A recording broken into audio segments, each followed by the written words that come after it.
नमस्कार साथियों, आज हम एक ऐसे दिव्य अस्त्र की कथा सुनेंगे जो भगवान विष्णु की पहचान है।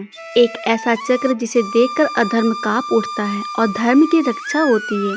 यह है सुदर्शन चक्र की महिमा। यह सिर्फ एक हथियार नहीं बल्कि भगवान विष्णु की दिव्य इच्छा का प्रतीक है।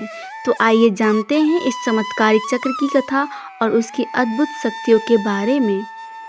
कहानी की शुरुआत होती है त्रेता युग से भी पहले, जब असुरों का आतंक हर दिशा में फैल गया था। तब देवताओं को एक शक्तिशाली अस्त्र की आवश्यकता हुई। ऐसा शस्त्र जो सिर्फ शक्ति नहीं बल्कि धर्म से जुड़ी बुद्धि से संचालित हो।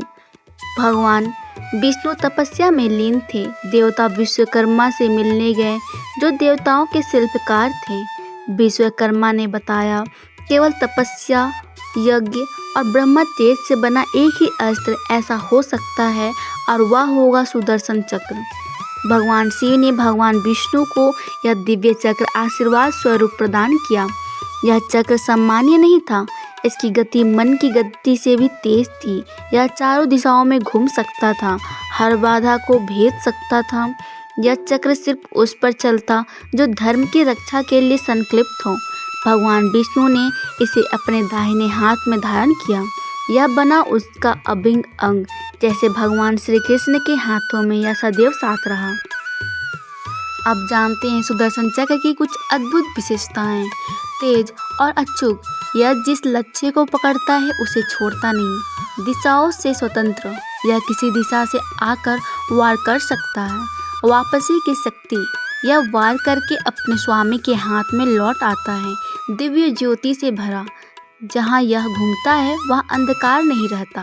कर्म से जुड़ा अस्त्र, यह कभी अन्याय के लिए नहीं चलता। कंस वध से पूर्व, भगवान कृष्ण जब कंस का वध करने जा रहे थे, सुदर्शन चक्र उनके हाथों में था। लेकिन वह तब चला नहीं क्योंकि कंस को कृष्ण ने शारीरिक बल से मारा।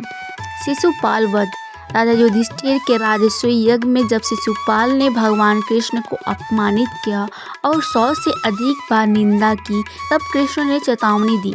सभी बार के बाद सुदर्शन चक्र चला और शिशुपाल का सिर धड़ से अलग कर दिया। जयद्रथ वध, महाभारत के युद्ध में जब सूर्यास्त से पहले जयद्रथ को मारने की प्रतिज्ञा थी, तब भगवान कृष्ण ने सुदर्शन चक्र से सूर्य को ढक दिया, जिससे सबको भ्रम हुआ कि सूर्यास्त हो गया है। और जैसे ही जयद्रथ मैदान में आया, चक्र हटा और अर्जुन ने प्रतिज्ञा पूरी की। असुरों के विरुद्ध युद्ध, कई असुर जैसे नरकासुर और बानासुर पराजित करने में सुदर्शन चक्र ने महत्वपूर्ण भूमिका निभाई। सुदर्शन चक्र का भावनात्मक पक्ष, सुदर्शन चक्र केवल अस्त्र नहीं है, यह भगवान का विचार, दृष्टिकोण और धर्म भाव है। यह भगवान के हाथ में भी तभी चलता है जब भक्त धर्म और सत्य की रक्षा करनी होती है। यह बताता है कि जब कोई भक्त संकट में होता है तो ईश्वर उसकी रक्षा के लिए अपनी सबसे बड़ी शक्ति का प्रयोग करते हैं। भक्त सुदर्शन चक्र को मंत्र रूप में भी साधते हैं। ओम सुदर्शनाय विद्महे महाज्वालाय धीमहि तन्नो चक्र प्रचोदयात्। तो साथियों, यह थी विष्णु के सुदर्शन चक्र की महिमा। एक ऐसी कथा जो हमें सिखाती है कि शक्ति तभी उपयोगी है जब वह न्याय के साथ हो, और भगवान की कृपा तब मिलती है जब मन सच्चा हो। जय श्री विष्णु, जय सुदर्शन चक्र।